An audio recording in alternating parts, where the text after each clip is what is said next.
Salut, moi c'est Clara, accompagnante à la naissance. Bienvenue dans le podcast du monde de Lulu sur la grossesse, l'accouchement et même après. Ici on écrase les clichés pour reprendre confiance en soi et en son corps.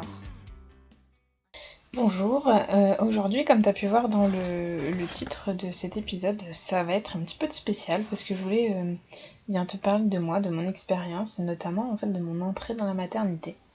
Parce que en fait c'est cette entrée dans la maternité qui fait que je suis là aujourd'hui, qui a changé ma vision du monde, ma vie, la vision de mon couple, enfin vraiment plein de changements qui ont été assez brutaux, tu verras.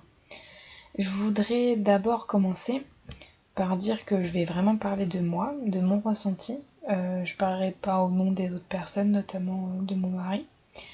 Et puis je vais aussi parler de violences psychologiques obstétricales et de dépression. Donc si vraiment t'es sensible à ça, je te conseille de sauter cet épisode.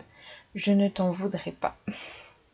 Donc on va commencer l'histoire et ça débute en 2014. J'étais étudiante en BTS de conception de produits industriels. J'étais pour devenir dessinatrice industrielle. Je souffrais depuis quelques semaines de maux de ventre. On venait de me diagnostiquer une endométriose. Et en fait, je retourne chez le médecin qui me dit vous êtes peut-être enceinte. Alors, il me prescrit une prise de sang. Je fais un test urinaire classique et le tout revient négatif. Donc, les médecins mettent cela sur le compte du stress, des études, etc. Un peu coupable de tout le truc. Mais ça fait que j'abandonne l'idée de trouver ce que j'ai et les mois défilent et on est au printemps 2015. À ce moment-là, je mange peu. J'ai perdu 3 kilos. J'ai le ventre dur, je suis tout le temps ballonnée, constipée, etc. Je vomis même souvent. Mais j'ai mes règles, je prends la pilule, sans oubli, parce que j'ai un réveil sur mon téléphone tous les soirs à 18h. Je suis un peu psychorigide sur certaines choses. Et le truc, c'est que voilà, ma vie devient compliquée. Ça devient compliqué d'aller en cours, de vivre. Enfin, c'est avec les soi-disant crises d'endométriose, etc. Ça n'étonne personne, mais d'un côté, je suis pas bien, quoi. Jusqu'à un jeudi soir. La journée était super belle, je me souviens, il y avait fait beau, on s'était promené tout l'après-midi avec mon chéri, Thomas. Ça faisait déjà 5 ans qu'on s'aimait à ce moment-là. Et puis au moment de me coucher dans mon petit appartement d'étudiante, je suis surprise par de gros maux de ventre. Franchement, je sais pas, c'est des choses comme j'ai jamais eu. Donc je vais aux toilettes, je bois un coup, je prends du space-fond, mais il n'y a rien qui fait. Donc je décide de prendre une douche pour me détendre, et en fait c'est pire, c'est presque de pire en pire. Donc je réveille mon chéri pour lui dire que ça va pas du tout. Je suis totalement perdue, il est totalement perdu, on a 20 ans, c'est la première fois qu'on doit appeler en fait le SAMU, ce qu'on fait vers 2h du matin. Perso, je suis à 4 pattes la tête dans un fauteuil par terre, je sens qu'il se passe quelque chose à l'intérieur. En plus, j'ai des espèces de pertes, des saignements, etc. Je vais aux toilettes régulièrement pour vomir, mais je sais pas ce qui se passe. Mais en tout cas, ça se passe. Et puis, il y a un médecin de garde qui arrive vers 2h30 du matin. Alors, je préfère prévenir, j'ai fait une lettre à l'ordre des médecins au vu de son comportement, tu verras. Je vais pas trop non plus m'attarder sur ce sujet-là, mais ça a fait partie de l'histoire aussi. Jusqu'à maintenant, je gérais la douleur à 4 pattes. Et franchement, mon esprit de doula en 2022 me dit que c'était super en fait ce que je faisais, que j'écoutais mon corps et que je gérais comme je pouvais. Et j'avais mal, et le plus inquiétant, c'est qu'il se passait quelque chose et que je savais pas ce qui se passe, mais la douleur était totalement gérable. Mais ce fameux médecin urgentiste est arrivé, on a décidé autrement. Il m'a imposé la position allongée sur le dos sans bouger. Il m'a littéralement engueulé quand je lui ai dit qu'à mon sens c'était pas possible que j'étais enceinte vu que j'avais fait des tests négatifs, que j'avais mes règles, que je prenais une contraception. Il a fini par appeler l'hôpital qui m'avait diagnostiqué l'endométriose, sauf que pas de bol, cette nuit-là, impossible de trouver mon dossier. Je pense surtout que c'était parce que c'était la nuit et que la personne au téléphone n'était peut-être pas apte à trouver ce genre de choses, enfin bref. Il reste là pendant 1h30 à m'imposer une position complètement désagréable. En sachant que, voilà, même sans douleur, etc., j'aime pas être sur le dos, donc imagine dans cette situation-là. Euh, Au final, à 4h du matin, il appelle une ambulance pour m'emmener aux urgences parce que lui non plus ne sait pas ce que j'ai et il a décidé d'arrêter de s'énerver sur moi. 15 minutes après, les urgentistes arrivent. 3 hommes. Alors, ouais, c'est normal, hein, que c'est 3 hommes, on choisit pas si c'est des hommes ou des femmes. Mais j'avoue que bon, j'ai 20 ans, je suis en chemise de nuit sans culotte, c'est assez particulier. En plus, ils vont sortir mon chéri. Alors qu'il y avait la place pour qu'il soit là, mais voilà. Ils m'auscultent à leur tour, ils cherchent une solution pour me descendre, parce que j'habite au 4e avec un microscopique ascenseur. Donc au moment de me soulever pour me mettre dans leur chaise bizarre, en fait je perds un liquide avec des traces de sang. Et pour eux, il n'y a pas de doute, c'est une poche des os qui s'est fissurée. Donc il y en a un des 4 médecins présents qui s'approche de moi et qui me demande la permission de me faire un toucher vaginal. Et il me sent la tête d'un bébé et définitivement il me dit madame, vous êtes en train d'accoucher, tout va bien se passer, mais là il faut vraiment aller à la maternité. Donc moi la première parole que j'ai eue c'était en fait il faut prévenir Thomas, j'ai besoin de lit, je peux pas. Il était juste à l'extérieur de l'appartement, hein, c'était vraiment pas loin, mais je me retrouve là, on m'annonce ça. J'y crois pas encore en plus à ce moment-là, mais bon, voilà, on m'annonce ça, je me dis mais je peux pas rester avec cette information toute seule, et puis je peux pas rester à me tordre de douleur avec des gens que je connais pas, j'ai besoin de quelqu'un qui me rassure. Et ce fameux gentil médecin, alors ce qu'il faut savoir en fait, c'est que mes souvenirs sont assez flous, ils sont revenus par bride après la naissance, par flash. Mais il y a une chose qui m'avait marquée et qui est totalement inutile à l'histoire, mais c'est que ce médecin avait les cheveux plaqués au crâne noirs à la Antonio Banderas, et j'ai encore cette image de cet homme en tête qui me prend la main et qui me caresse la main et qui me dit c'est bon, je vais aller le prévenir, ne vous inquiétez pas. Et donc il y est allé, et puis on a attendu une autre ambulance en fait. Et là c'est des femmes qui débarquent, 3 femmes. Il me semble qu'il y avait une infirmière puère, une gynéco. En tout cas c'était des spécialistes. La plus âgée, plus directe, m'ausculte assez brutalement. Et lance à tout le monde dans l'appartement. Je rappelle qu'il est aux alentours de 4h30, 5h du matin. Si dans 2 minutes on n'est pas à la maternité, elle accouche sur place les gars. Voilà. Encore une fois, en te racontant ça, dans mon esprit de doulage, je vais te dire, en quoi c'est grave, enfin, je veux dire, les accouchements à domicile, ça se fait. Mais bon, bref. Revenons à ce moment présent. À partir de ce moment-là, justement, c'est encore plus fou dans ma tête. C'est-à-dire que j'ai cette sensation que mon esprit, certains diront mon âme, est sortie de mon corps pour regarder un peu les scènes du dessus. Je me souviens être arrivée à la maternité aux alentours de 5h10 et qu'en sortant de l'ambulance, je me suis vue avoir un ventre énorme sur le point d'exploser. Et que j'avais pas du tout de répit entre ces douleurs de ventre qui étaient donc au final des contractions. Et en fait, surtout, je sentais que ça poussait, qu'il y avait un truc qui essayait de sortir de mon corps. À l'arrivée dans la salle de naissance, on m'a installée et là, il y a 12 personnes qui sont arrivées. Et toutes ces contractions, en fait, et cette envie de pousser, ça s'est arrêté. Il n'y avait plus rien. Là, d'un coup, il y a une personne qui arrive, qui me dit « Bah oh, c'est trop tard pour la péridurale », alors que j'avais rien demandé, je savais même pas ce que c'était, pour tout dire, hein, à l'âge là, voilà. Avoir des enfants, ça m'intéressait pas encore. On installe Thomas à côté de moi, et on me demande de pousser comme si je faisais caca. Sauf que, voilà, position gynécologique, totalement couchée sur le dos, les pieds dans les étriers, 12 personnes qui me regardent. On vient de m'annoncer que j'étais enceinte et que j'étais en train d'accoucher alors que je n'étais pas au courant. Il y a comme si mon corps voulait sortir de mon corps, c'est des sensations assez bizarres. Et en plus, la gynécologue la gynécologue des urgences qui m'a accueillie ce soir-là, m'a dit que j'étais inconsciente de ne rien avoir senti et que de toute façon, que j'étais une pauvre adolescente qui ne savait pas mettre une capote. Bref, c'était assez particulier. En plus, il y a le monitoring qui s'excite. On me fait une épisio pour insérer une ventouse sans me prévenir. Je rappelle, j'avais pas de péridurale.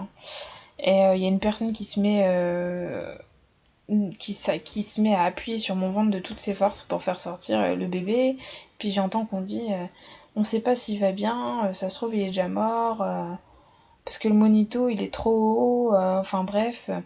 Bref, il y a des mots comme ça qui sortent et que pour moi je suis pas enceinte, pour moi je suis pas en train d'accoucher, c'est juste un cauchemar, une chose bizarre, je sais pas, je suis dans Alien ou je sais pas. Et mais d'un côté, on sort des choses comme ça violentes. Enfin, je veux dire, euh, je suis enceinte, je savais pas. En plus, je suis en train de mettre au monde un bébé mort. Enfin, voilà, c'était très violent. Euh, mais encore une fois, tout ça, j'ai vécu vraiment en dehors de mon corps. Donc c'était assez spécial comme ressenti et c'est encore spécial comme souvenir. Puis voilà, au final, le bébé est sorti. On m'a posé un tout petit bébé sur moi. Euh, J'avoue, en totale objectivité, un bébé qui était beau, hein, parce que pour moi, c'était pas mon bébé à ce moment-là. Et puis, voilà, j'aimais pas trop le bébé en plus à ce moment de ma vie. Puis j'ai tourné la tête et j'ai vu Thomas, mon chéri, dire oh, il est magnifique et avoir les larmes aux yeux. Et voilà, en fait, j'ai compris déjà que c'était un petit garçon qui était né. Et très rapidement, en fait, il y a le pédiatre qui l'a embarqué pour faire une espèce de batterie d'examens, parce que je cite oui, mais on sait pas s'il va bien, puisqu'il n'y a pas eu d'examen au cours de la grossesse. Alors on me l'a balancé comme ça, pour bien me prendre encore un reproche dans la tête. Hein. Euh, Pourtant, c'est une sensation assez bizarre. Quand j'ai vu ce bébé, c'était pas mon bébé, pas encore. Mais je savais qu'il allait bien. Et puis en plus, il faisait 3,150 kg, donc je peux vous dire qu'il devait pas être prématuré.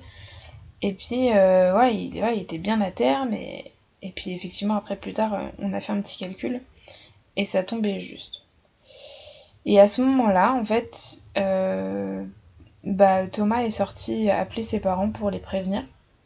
Et je me suis retrouvée toute seule, livrée à moi-même, avec énormément de douleur, un corps qui saignait. J'avais l'impression de m'être fait rouler dessus par un camion. Euh, Donc je rappelle quand on est enceinte et que d'ailleurs c'est le but des préparations que je donne aujourd'hui, c'est que voilà, j'essaye de prévenir ce que c'est un postpartum, que ça peut pas forcément que c'est pas forcément compliqué, mais à 20 ans, quand on n'y connaît rien, un bébé ça sort et puis après il n'y a plus rien quoi. Pour moi dans ma tête c'était comme ça. Et au final non, j'ai voilà un corps qui saigne, énormément de douleur, on me recoue à vif. Euh, et puis après il y a une adorable sage-femme qui revient et qui essaie de me parler un peu. J'ai des sentiments positifs sur cette personne, mais je me souviens quand même que cette conversation, elle tournait autour du fait qu'il fallait que j'appelle mes parents et que j'en avais pas du tout envie. Je viens de sortir de mon corps un bébé dont je n'ai même pas au courant de l'existence. Il fallait vraiment que je digère la chose, même si clairement je l'ai pas digéré en 10 minutes, ni en 1 heure, ni en 3 jours. Hein, ça a mis beaucoup de temps. Mais voilà, fallait que j'atterrisse en fait, que je me dise soit je me réveille, c'était un cauchemar, soit va falloir que je prenne un peu de temps pour moi. Au final, mon chéri revient. On passe de longues minutes à chercher un prénom à ce bébé qui va finir par s'appeler Lucas. C'est classique, discret, c'est doux, un peu comme ce bébé en fait. Puis on me demande si je veux allaiter. Alors j'avais jamais réfléchi à la question. Hein, d'ailleurs, je sais même pas si j'avais déjà pensé qu'on pouvait allaiter un bébé, même si j'avais déjà vu faire. Enfin, je veux dire, c'est bizarre comme question. Mais je dis oui. Ce bébé était tout calme, tout discret, il s'est mis à téter mon sein. Et là, dans ma tête, il y a eu un espèce de déclic un peu bizarre. On m'a confié ce bébé, il va falloir que je m'en occupe. Et après, en fait, l'enfer de l'accouchement. Quand je parle d'enfer de l'accouchement, c'est vraiment pas la douleur qui a été en enfer, mais c'est vraiment les violences, le monde, le vivre en dehors de mon corps, le fait de ne pas avoir du tout été préparé, même si je pense qu'on n'est jamais prête à 100% quand c'est notre premier, on sait jamais exactement ce qui va se passer, peu importe les, les préparations qu'on fait, mais là c'était vraiment très très très particulier.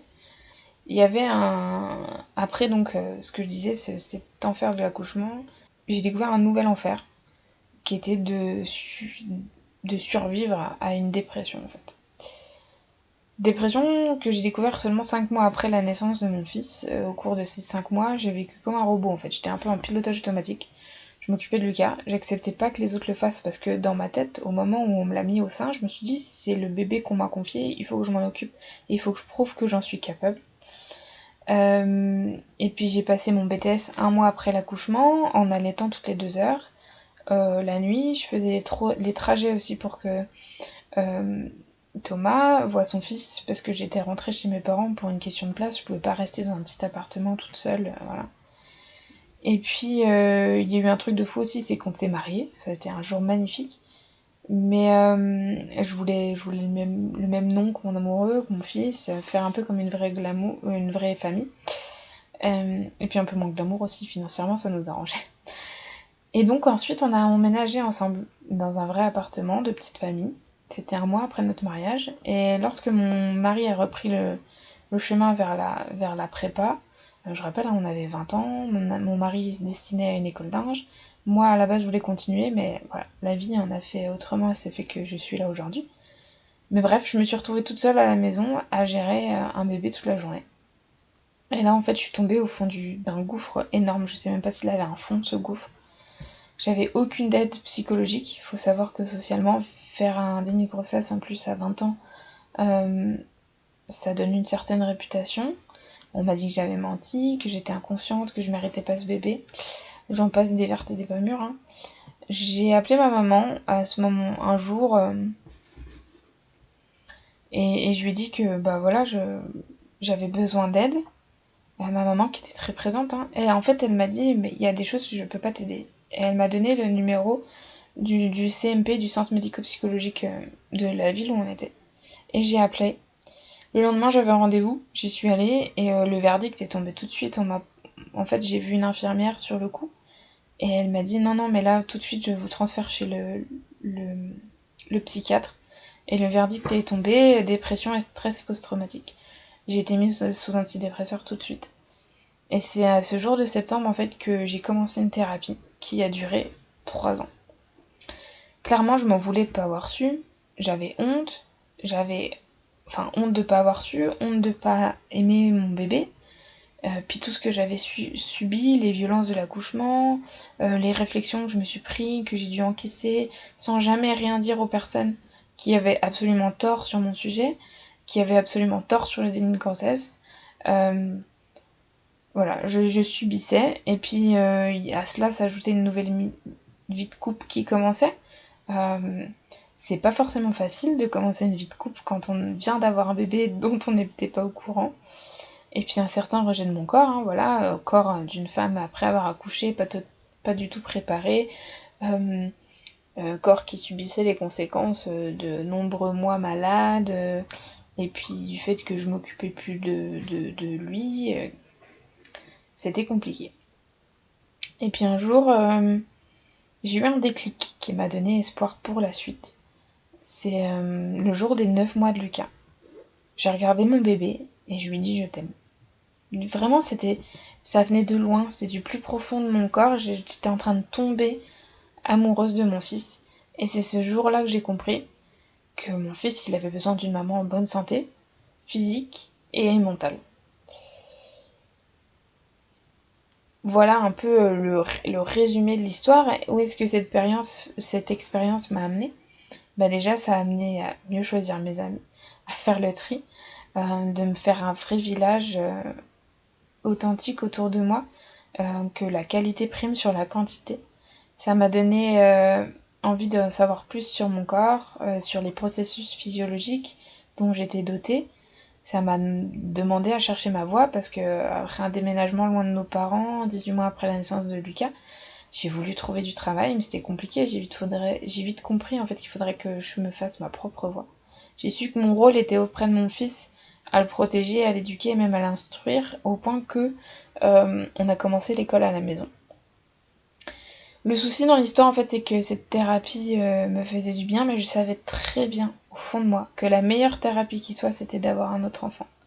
Pas pour remplacer ce qui s'est passé et oublier et se dire, bah voilà, j'aurais vécu au moins une chose de bien, mais pour redonner de la puissance à mon corps, me donner de la chance de vivre une vraie grossesse, parce que clairement, j'étais jalouse des personnes qui étaient enceintes, de vivre un accouchement comme je voulais et tout ça, mais pour ça, fallait attendre.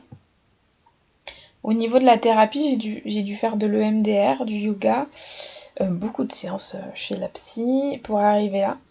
Et en 2018, j'ai décidé d'arrêter. Je crois que ça m'apportait plus rien. Ça faisait déjà 1 an que je me passais d'antidépresseurs. Je sentais que c'était bon. Enfin voilà, j'avais fini de faire des cauchemars. J'avais fini les réveils en sursaut, les moments sombres, les idées noires. Je voyais un peu la lumière au bout du tunnel.